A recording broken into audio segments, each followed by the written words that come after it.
So welcome to this course. My name is Jakob Lindehoff, and I'm usually stationed in Kalmar. So that's why this course is formed the way it is. It's not a lot of lectures, it's more seminar based. So I come here once a week, and every other week we will have a seminar and see that you have grabbed all the parts from that module, because this course is divided into 5 different modules. So today we will focus on the course introduction. So we won't go anything, this won't be a regular lecture. I will go through the course planning and the different modules that this course is divided into. Each of these modules are not individual examinations in the form that you can get a grade for each one, but we have 2 examination parts. I think it's labs, and we have an exam in the end, a written exam. But I've divided them into these, and usually we have 2 weeks on each module. It's a very practical course. You will get really hands-on with installing and setting up servers. That is the main focus of this course. Yeah, this is me, Jakob Lindehoff. As I said, I'm usually in Kalmar. A lot of interaction with me will be in the form of text. Usually we use Slack. I don't know if you have used Slack before. Yeah, in our course, yeah, okay. So then you are familiar with that. I don't see them to get to that part. Not accessing. So this is Slack, and in Slack we have different channels. You will subscribe to one channel, this channel, and here you can get all information about the course. If we have to change the schedule, or if you have problems with the lab, then you write it here, because then you can help each other much more, which I will prefer. You will also get all the course material is on a platform that maybe you're not familiar with. That's called CoursePress. You won't you don't have the module room for this course. I don't know how it looks when you log into your LNU account, if you can see the course homepage. Otherwise, you will have to remember the address is coursepress.lnu.se, and then you can find, we have a lot of courses there. Hopefully you can see it in your web interface when you log in. I'm not sure. But here you will see all the different modules. I haven't published them all. And we have a module overview where you can see the different deadlines and over which time span each module spans over. And here you have a direct link to Slack. Does everybody has a Slack account? Okay, then we don't have to go with that process. Good. Let's see. So usually I have a teacher assistant who helps me here at campus. This year I didn't get one, so you will get me instead. But I think that will be really good, because I have had a teacher assistant for maybe 5 years. The first year I was here doing all the seminars myself. And each year you usually get a TA from that group that was the year before. And each year I see on the written exam that maybe they have been talking about stuff that maybe I wouldn't have taught them out. So this year I will be here for the seminar, and I hope that we will manage with 3 groups. I think so. I think you're around 20 people, something like that. So there are 3 courses that are prerequisites for this course. If you don't have a degree on this course, then you are not able to register for the course. You have to come to me and show me that you are going to get a grade in that course within the next few weeks, or if you have equivalent knowledge, you have to show me that in some way. I think it's around a handful that was applied for the course who are not able to be registered because they don't fulfill this requirements. So you have to talk to me. The easiest way is to do it after this lecture, because next time I will be here is in next week. Oh no, I will be here on Wednesday also, but then you have to send me an email, something like that. So when we are communicating in Slack, the channel that is for the course, everyone can see your message there. So only post messages that are involving seminar questions or labs, if you get stuck, things that you can get help from each other. And I encourage you to help each other. Even if you're not sure about the answer, then I can then correct you and fulfill that part. So please engage and helping each other that way. So if you do not have all these requirements fulfilled, come to me after this lecture and we will see what we can do. Usually I go over the course evaluation from last year. So why not do that this time also? Let's see if I can find it. Okay. So the overall impression of the course is quite good. And it looks like that for the most part. As you can see, you have to put in quite a lot of hours because this course is at 50%, so it should be around 20 hours a week. But most of them have stated that they have put around 20 and 30 hours. It really depends on where you are now, how much knowledge you have before taking this course. If you haven't never touched a server, never installed a server, then you will have to put in around 30 hours, I would say. Usually I look at the written question because I get more out of them. And the first one is involving the literature. And two have stated that they didn't think that they were using that as much as they would like in the course. But I would say that it is a good book. You will have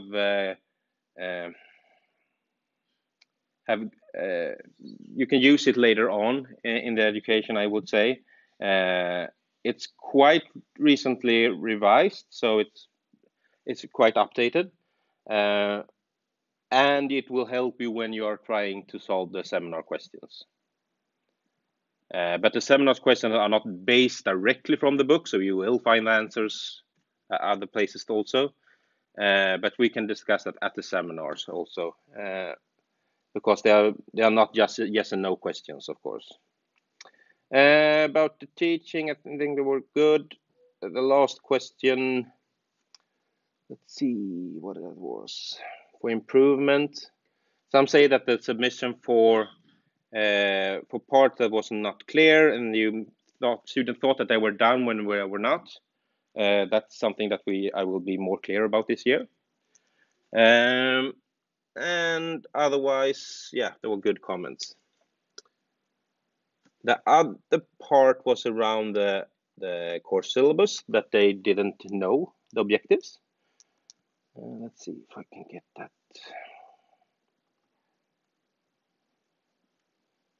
And I hope that you have studied these before taking this course. No one has, almost. And it's around system administration, but in the form, not network administration. That part you get in other courses.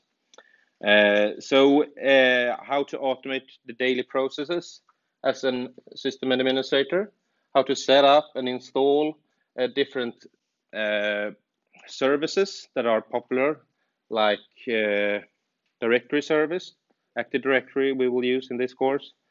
We will look at DNS and web servers, and we will do this in a real environment. We have a cloud platform, which you will use for all the labs.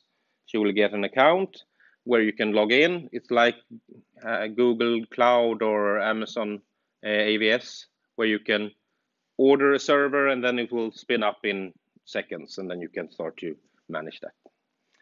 A really important thing to know about our cloud service is that it's online, it's accessible from all over the world. So it's really important to use high security, because we get hacked all the time on this system. If you use password with less characters than 10, you will get hacked in a couple of days, because we have a limited number of real IP addresses. They know which spam there is, and they will try to hammer those addresses until they get in. So you have to use good passwords. That's only an issue in Windows because we use passwords there. In Linux, we will use something called an SSH key instead. Then they won't get in. If you are not getting hacked on your computer and they get that file, then maybe. But that has never happened until this day. So the course syllabus is also, of course, on the course homepage. You can see it here. When we talked about the literature, it's a quite large book, and we won't cover the entire book. Maybe that's the part that they didn't like, that we only covered a part of the book. But it's not that expensive. It's around 400 Swedish crowns. You can get it cheaper, I think. You can email older students and see if you can borrow that book. Let's see if I'm off track. So yeah, the course homepage. Here you have the URL, but all the materials will be on that page. So there is where you check every time you are starting working with this course. So the planning, we're just talking about that. I will go over the different modules and what we will cover in these modules. The first module is, the main thing here is try to teach you how do you install an operating system or a server operating system. What is the difference between a server and a client? Both when we're talking about software, but also when we talk about the server. You will also learn how to use our cloud service, which is called CS Cloud for computer science. We share this cloud with the research part, but we have a half cloud is divided for education and half is for research. And you will have some basic configuration. The lab is quite small for this first part, but you need to learn how to use CS Cloud. And why it's called OpenStack after that's because our CS Cloud is based on a software called OpenStack. It's a lot of different parts that you sew together to a cloud platform, so to say. So every module has the same flow. The first week you get all the study materials, and you get the seminar questions and the lab instructions. And most of the labs are in the form that you get employed at the company and you should implement this kind of features. And then we build on that. So some labs are individual, so you can take that before you take the next one, but most of them build on top of each other. So if you have one lab left from last year, you have to build up the whole system again. That's something to also know, that you will not be able to have these accounts in our cloud service more than a couple of weeks after the course ends. So please keep up with the submission of the labs. We also last year, because we had a teacher assistant here, the labs were examined within the that's pass. But today you will send in a report instead about the lab, and I can check it from Kalmar. You will get your credentials for this site via the course homepage. There you also will get your SSH key, which you use to communicate with the Linux servers, and you will get a password. And that password I want you to use with all the Windows machines, so I can know the password for those machines. So don't change that password. Use that password. It will be a hard password, but for the most part you can cut and paste into this, so you don't have to type that password. Maybe you have to do that once, but I will go over that in a tutorial. In Kalmar we have the program which I'm working most on.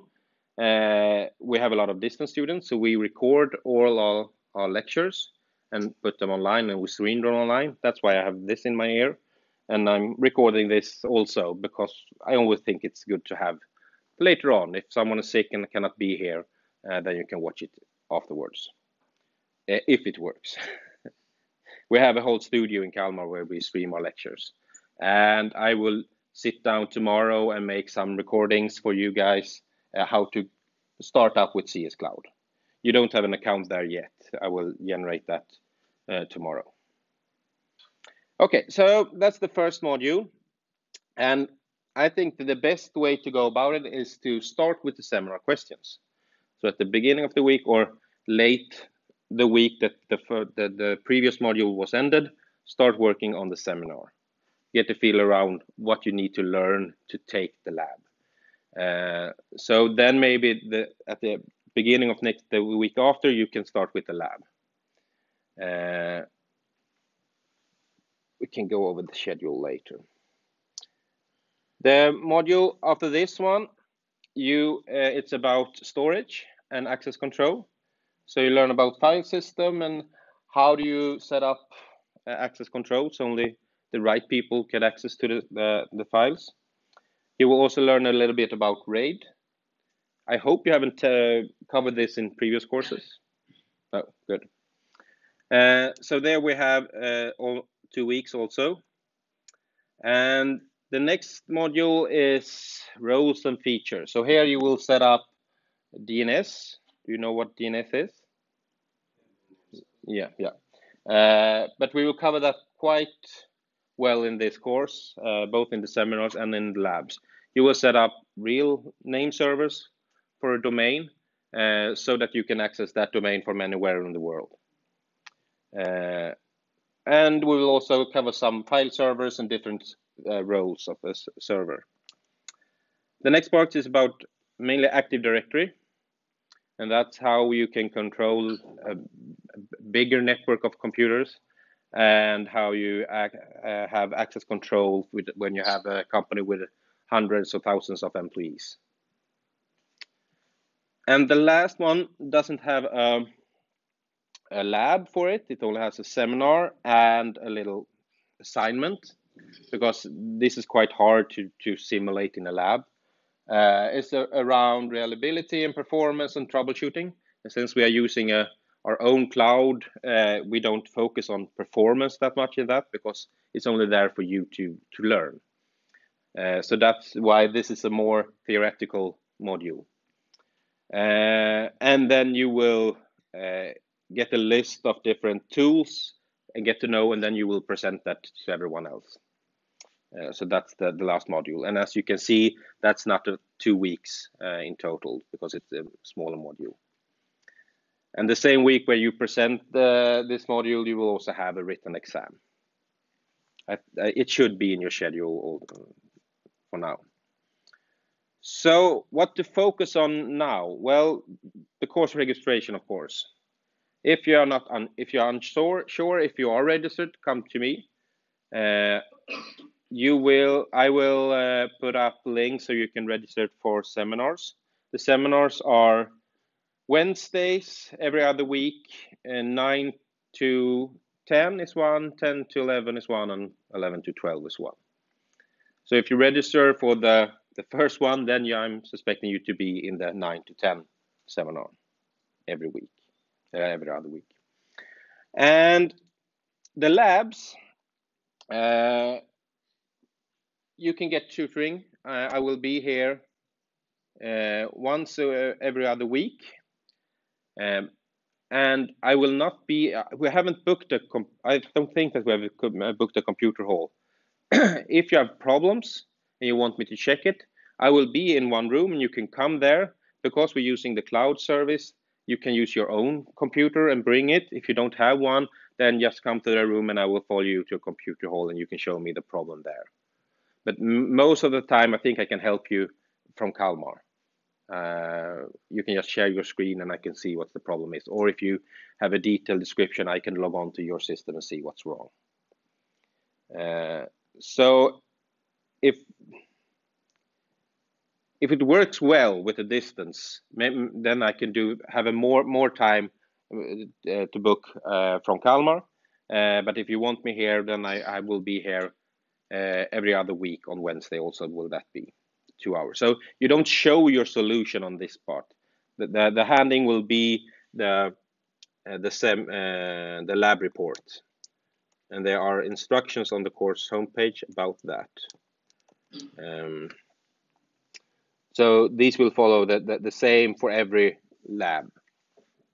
So I have some introduction, some technical background on the problem, how you have solved it, and a discussion what you thought went good and bad with your solution. This shouldn't be a 20-page report. Hopefully around 5 pages, something like that. So it shouldn't be that deep, but I should be able to read what you have done, how you have solved the problem, and if you had any problems, you can write it here. And then you will send this in via email to me as a PDF. And then when I check your solution, I will read the report and I will log on and see that you have implemented that part of the course. So here I don't have deadlines. Deadlines will be posted on each module's lab page. So the lab one is already published. You can't do it yet because you don't have an account, but you can actually start it, because one thing, problem or that we have with a cloud-based solution is that when you're creating a new server, you don't get, okay, where is your CD for the operating system? Because we have pre-made images of all the servers that we are available. So you can't get the feeling of how you install an operating system with our solution. That's why I have a first part that is not mandatory, but I highly recommend, where you installed VirtualBox on your computer, where you can install virtual servers. And so I have a demo here that you can watch. A lot of the material in this course correlates with the course that I have in Kalmar, System Administration 1. So sometime I will get you videos where it's actually from that course, but the content is the same. So as you see here, this is actually from that course, but it will apply here. So the first part is not mandatory, but I recommend it. And the next part is just how to set up your environment in our solution. And there will be a PDF describing what you should do in that part. The seminar also should be published. And we have a seminar next Wednesday. So not this Wednesday, next Wednesday. And if you cannot attend the seminar, you have to notify me beforehand, and then you will submit a report. It will be much more work for you, I would say, to do that. The seminar it's a really good learning place for you.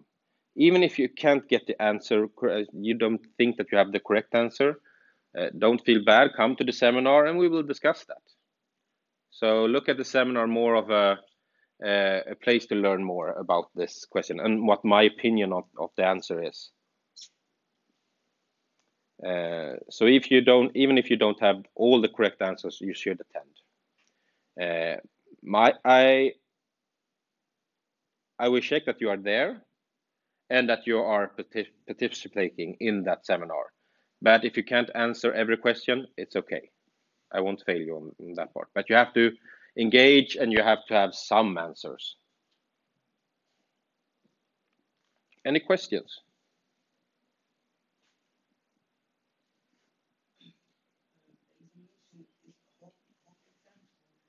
The examination? Well, the lab will be examined, and you have to pass all 4 labs to get that one. You have to also have the seminars, either being here at the seminars or sending in the seminar reports. And then you have the written exam. The written exam is mainly based on the seminars. So if you're there and engaging and maybe updating your answers from what others say, then the exam will be quite easy, I would say. Usually I have one bigger question at the end of the exam where I maybe have an environment and I have some questions for you to answer around that. But I would say 70% of the written exam will be on the seminar questions. Yeah. So seminars are going to be just pass or fail, no grade. Yeah. And then are the labs individual or groups? They are individual, but it's fine to sit down together and do them. But the report are in individual. And both seminars and labs are just pass-failed. The only graded part will be in the written exam.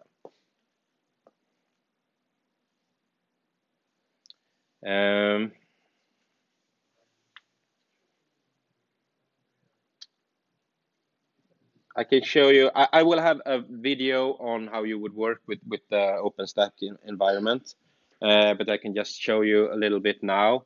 You will get this similar when you log in. So you will have a quote on how much resources you can use. In my account, I have quite a lot of resources.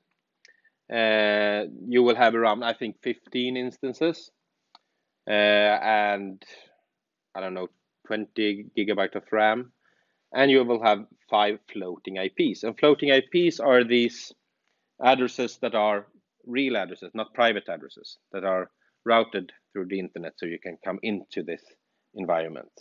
So every machine should not have a floating IP. You get logged out a lot.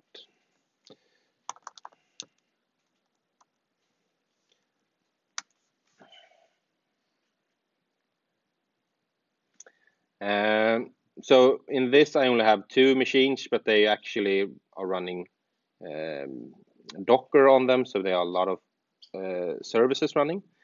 I can just show you. So Linux machines, you always use a key. You never use a password. So when you're creating a machine, you can do it. There are a command line based interface for this environment, but that's not the focus on this in this course. So you mainly will use the web based graphical interface to interact with it. But when you create an instance, you will give it a name,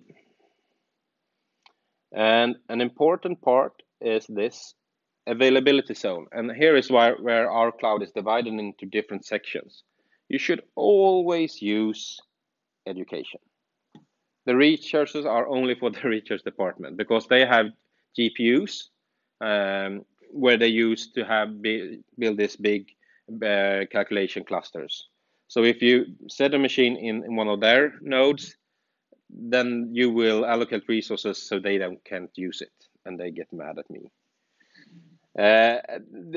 Of course, you shouldn't be able to choose this, but we haven't found a way to not show that to you. So always use education. I will usually check every other week and see if a student has put machines there, and then I usually just delete them because you know that the machines should never be there. But you have to make an active choice. You can't skip this part. So you make an active choice to use education. And the other part is from where should this machine start? And usually it always is image here. I don't know why it wasn't. So you always start from an image. So we have pre-built servers, and they are not any special about them. They're just the main installation process is done. And with Windows machines, we have added some more security things than you get when you start up from the beginning. You should never create a volume. So image and no volume. And then we have these servers to offer you. So we have Ubuntu and Windows and Debian and CentOS. Mainly, I think that you will use Ubuntu for Linux and Windows Server Core, I hope. because it takes a little less resources for the Windows parts. You are free to use what you like. When I say I want a Windows machine, then you should use Windows. But when I say Linux, it's okay if you want to use anything else. But I'm best at Ubuntu, so if you need help with that part, and the lab tutorials are written based on Ubuntu. So then you choose an image, and then we have these flavors. And flavors are, you can say that they are a hardware configuration, sort of say. And you shouldn't use more than you need, because then you have the quota. You won't be able to create all the instances that you need at the end of the course. And we get these little warnings, and then based on what source you picked. So if I pick another source and pick a Windows machine, which usually requires more resources, the flavors will be, a lot more flavors will not be okay to use. So you should never use one that had this warning, because then the machine will get really slow or not even work sometimes.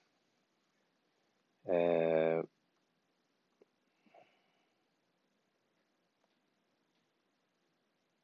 I choose one now? Yeah. So I don't know if I have specified in the lab which flavor for the different machines, or if you have to use your own head to figure it out, or I will help you. But for the most part, for Linux machines, 1 gig RAM is fine. And the disk is depending on what you're doing with the machine, but a 10 gig disk is really okay. And then you will have a network, and this is so the machine can access internet. And in your environment, I will have pre-built the network. So, because this isn't a network course, otherwise we will have 1 week on me explaining how the networks in the system work. So that will be, you will have 2 networks here. One for the internal stuff, Active Directory and Windows mainly, and one for the parts that you need to be accessed from the outside. We usually call that a DMZ, or a zone where if you get hacked, it won't be able to connect to the internal systems. And now I only have one, so I don't have to choose. Network ports you don't have to think about. The security groups can do afterwards, but you can say that to be able to have access from the internet into the system, you have a firewall, and it's handled with security groups.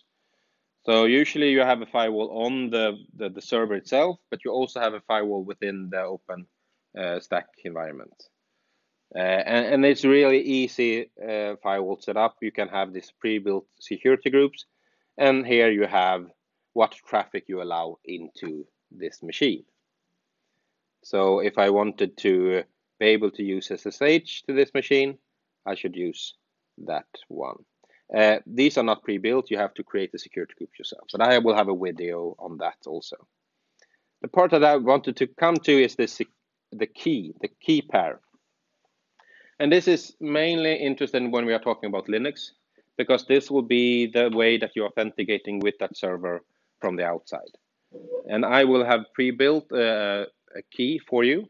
Have you talked about encryption, anything, or yeah, because you have two keys. You have a key pair, so one public key and one private key. The private key should always be only on your computer, never leaving that. You will be able to download that from the course page. This is one for each of one of you. And then the public part of the key will be installed on every system. Yeah, that's why I choose a key here, so that the public key get installed on that one, and then I can access. Everyone who has the private key can access. And why do I pre-build this? That's because I want your private key also, so I can access your servers. So don't use your own keys here, because then I can't access your machines. Use the one that I will supply for you. You will only have one in this section here, and it will be if you only have one in this available list, it will only be pre-chosen in this interface. And that's it. Then I hit launch instance, and it will take a couple of seconds. There it got an IP.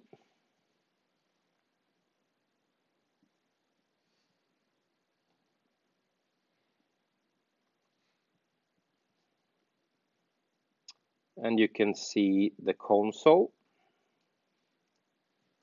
and you see that it's booting up. Since we're using keys, you can't do anything from this console, because you can't inject the key within this. So you have to access it from the outside.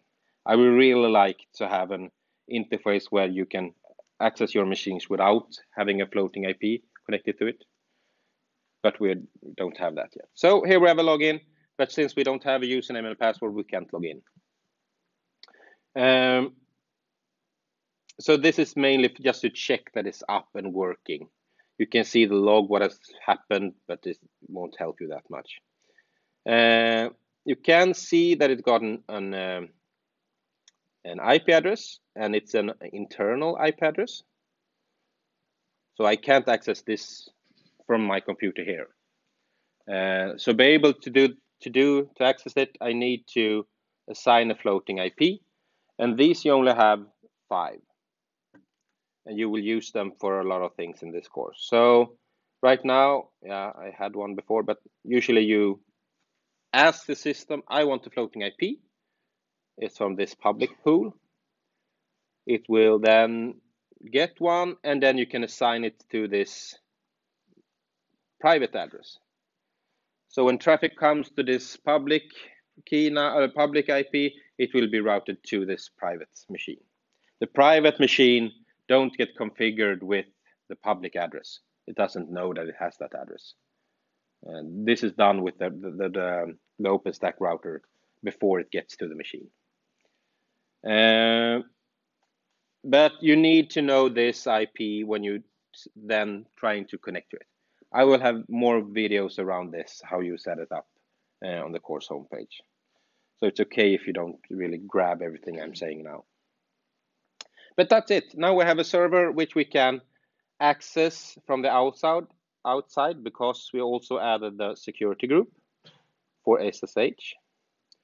So see, we have this security group. You won't have any security groups. The security groups are managed from the network part, security groups, and you will only have one default here, I think. No, I think maybe you also will have one for the DMC section, but I will cover that in the tutorial. But it's easy, just create the name for the security group, and then you can add rules to that group. Have you taken any networking course before? Or are you taking that now? Yeah, I remember that you're taking it now. So the knowledge that you will get from that course will help you in this course during that. Is everyone taking that course also? Yeah, good. Okay, there are a lot of things that you can do in this web interface, but don't do anything that you don't know what you're doing. It can have load balancers, and you can have a contain orchestration, a lot of things, but only do the part where that's described in the lab PM. And the Windows machines, you won't be able to. I will recommend you that you have a jump machine, I usually call it. And that's a machine that is accessible from the internet. And then you come into that machine, and then you can administer the internal other servers from that machine. So you don't get public IP addresses on all the instances if they don't need it. But I will also cover that in another video. Okay, that's a little bit around the lab environment. So the thing now is start with the seminar. And then I will tomorrow publish videos on how you get started with OpenStack, and you will get your login credentials. And on Wednesday, I will be here for a lab session. But only come to that room if you need help. You don't have to show me anything or stuff like that. You work on your own. But if you get stuck and need help, then you contact me. Because I think the room that I'm booked in is a small conference room. Sorry? Yeah, yeah. This is only for this because I think they're all booked.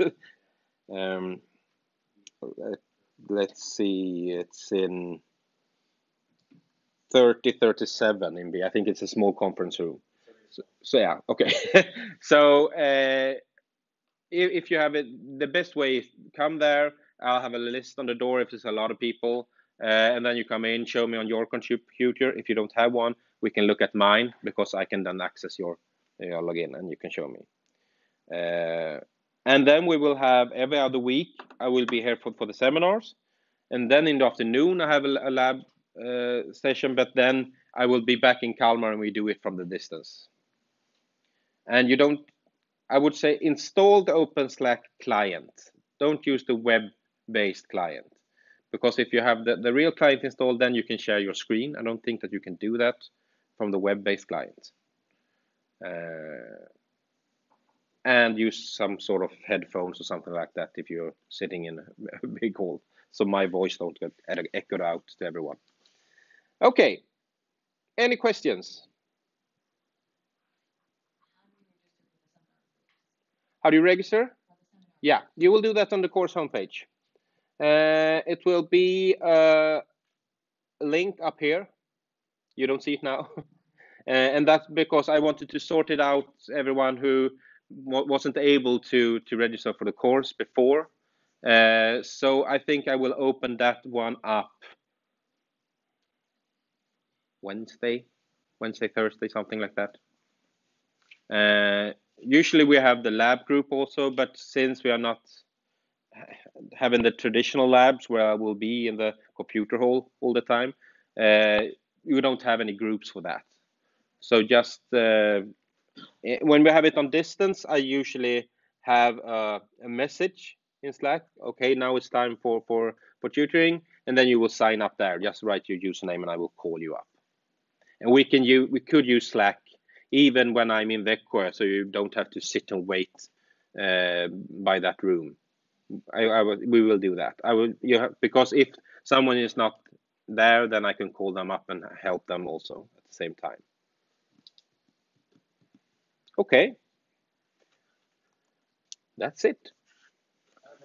Yeah. You mentioned it's written in the course page about the first module, the lab examination, that we have to write a report. But you just said that if you come to the seminar, there is no need to write a report. No, for the seminar. The lab you need to write the report. Okay. But the seminars is only a report if you can't attend the seminar. Yeah. Okay. Okay. Have a good day.